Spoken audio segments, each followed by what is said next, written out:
Radhe Radhe friends. आज हम बनाएंगे कद्दू केक्स, बहुत ही स्पेशल और टेस्टी रेसिपी जिससे आपके घर में कद्दू ना खाने वाले भी हमेशा कद्दू खाने लगेंगे।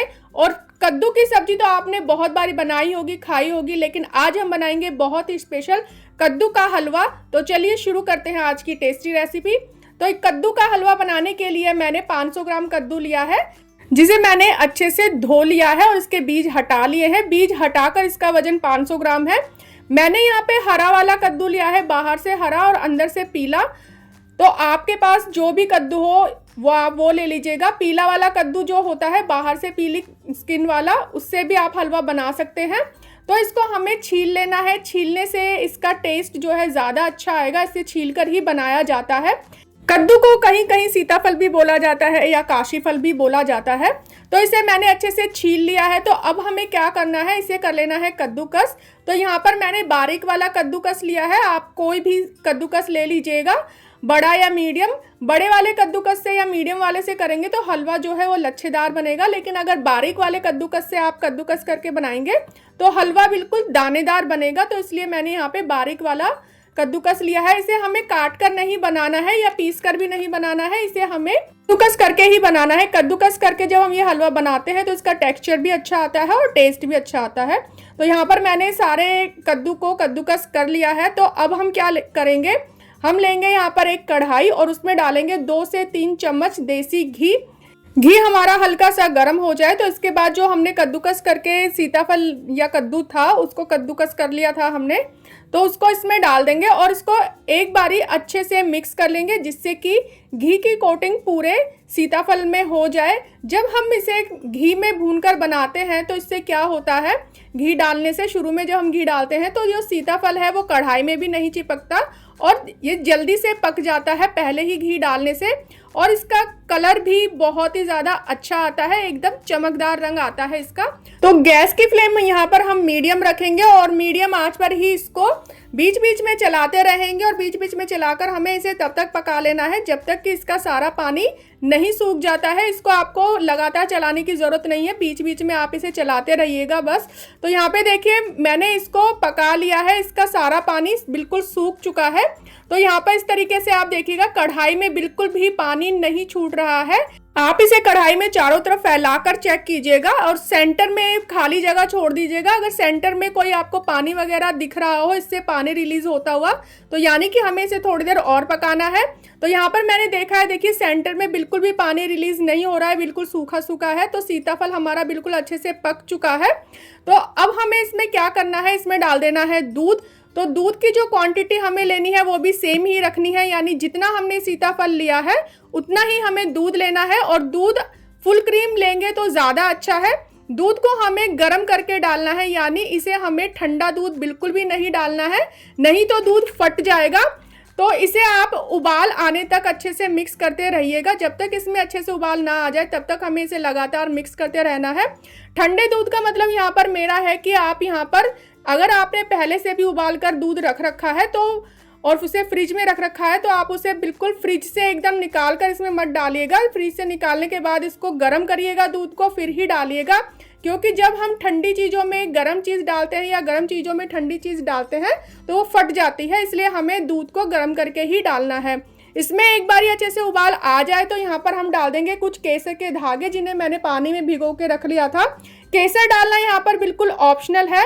मेरे पास केसर रखी थी इसलिए मैंने केसर डाल दिया, अगर आपके पास ना हो तब भी ये हलवा बहुत टेस्टी बनता है फ्रेंड्स। तो अब हमें इसे थोड़ी देर लगातार इसको चलाते रहना है। फिर उसके बाद अच्छे से इसमें उबाल आने लगेगा तो फिर आप इसे छोड़ दीजिएगा, लगातार चलाने की ज़रूरत बिल्कुल भी नहीं है। बीच बीच में इसे चलाते रहिएगा बस। हमें इसे तब तक पकाना है जब तक कि इसका सारा दूध सूख नहीं जाता है। तो देखिए यहाँ पे इसको पकाते पकाते 20 मिनट हो चुकी है। गैस की फ्लेम को मैंने हाई ही रखा था क्योंकि मैंने तो इसको खड़े होकर ही बनाया है। अगर आप यहाँ पर गैस के पास नहीं रुकना चाहते तो गैस की फ्लेम को मीडियम कर दीजिएगा और बाकी अपने काम करते रहिएगा और इसको बीच बीच में चलाते रहिएगा। तो लेकिन मैंने इसको यहीं पे ही गैस के पास खड़े होकर ही लगातार इसको चलाया है, तो यहाँ 20 मिनट टाइम लगा है। अगर मीडियम फ्लेम पे बनाते हैं तो टाइम थोड़ा ज़्यादा लग सकता है, टाइम का इसमें कोई लिमिट नहीं है। तो तो आप यहाँ पर इसकी कंसिस्टेंसी देख लीजिए, इस तरीके की कंसिस्टेंसी आ जानी चाहिए, यानी कि दूध बिल्कुल पूरा सूख जाना चाहिए।